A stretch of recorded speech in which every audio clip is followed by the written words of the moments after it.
Je m'appelle Oumar Ousmane Ndiaye.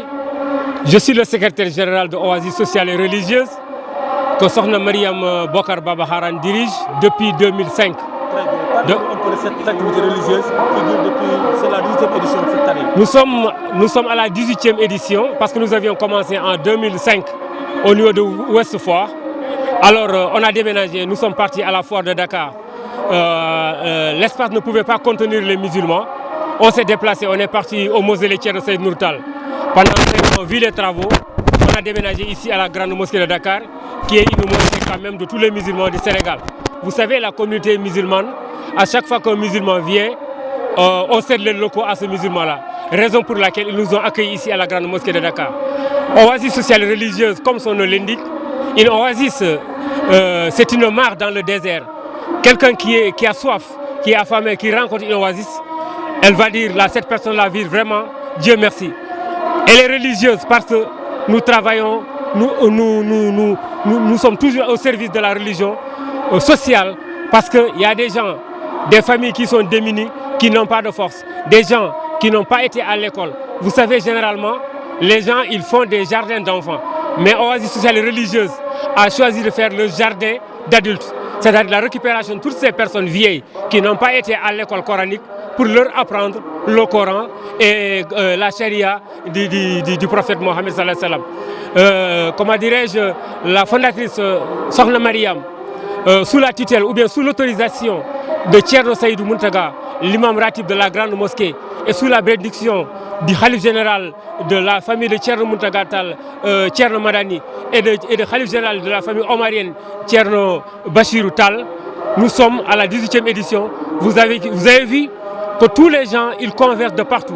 Il y a toutes les sensibilités. Il y a les mourides, il y a les khadres, il y a les tijanes, il y a les laïens. Bref, il y a même des chrétiens. Puisque El Hadj Omar Tall, c'est un panafricain. El Hadj Omar Tall, il est nationaliste, il dépasse même les frontières du Sénégal, il va même au-delà de l'Afrique. Raison pour laquelle tous ces musulmans sont venus ici commémorer cette prière. Le pourquoi de cette prière? Le prophète Mohammed sallallahu alayhi wa sallam avait dit aux musulmans, venez, je vais vous donner un cadeau. Ils lui ont dit, quel est ce cadeau? Il dit la prière de Salat Tasbih. Vous la priez une fois dans votre vie, Dieu va effacer tous vos péchés. Ou bien une fois par semaine, une fois par jour, ou une fois dans votre vie. Donc voilà le pourquoi de cette prière. Alors là, nous remercions tous les musulmans confondus et tous les amis de la famille omarienne qui sont venus commémorer cette fête-là avec nous. Donc nous remercions encore la présidente fondatrice Mariam Ba qui a vraiment le courage d'un homme. On a l'habitude de dire derrière un grand homme, une grande dame. Mais moi je dirais autre chose. C'est à côté d'un grand homme, une grande dame. Cette dame aujourd'hui qui est religieuse, mais qui est sociale, mais aussi qui aujourd'hui qui a l'esprit vers la récupération des enfants qui sont dans la rue. Elle veut faire une fondation. Nous faisons appel à la première dame, au président de la République, à toutes les bonnes volontés pour que cette femme-là puisse quand même réussir son dessein. Donc c'est une manière d'appeler la paix, c'est une manière d'appeler en fait la paix en ce moment où les foyers religieux quand même doivent se prononcer par rapport à la situation actuelle.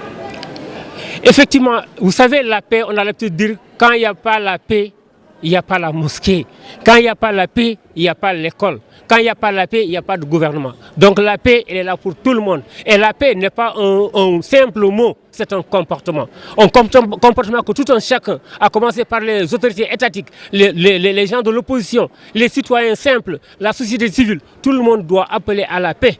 Et les religieux, ils ne peuvent qu'appeler les gens à la paix. Maintenant, la paix, comme je l'ai dit, c'est un comportement. Maintenant, il s'agira que personne, que chacun d'entre nous essaye de décrypter ce message-là pour que la paix soit dans le Sénégal. Parce que le Sénégal, il est un et indivisible. Nous avons un peuple, un but, une foi. Donc nous disons Sénégal, on ne dit pas autre chose. Donc le Sénégal est pour nous, tout va passer, mais les personnes vont rester, la religion va laisser, donc vive la paix.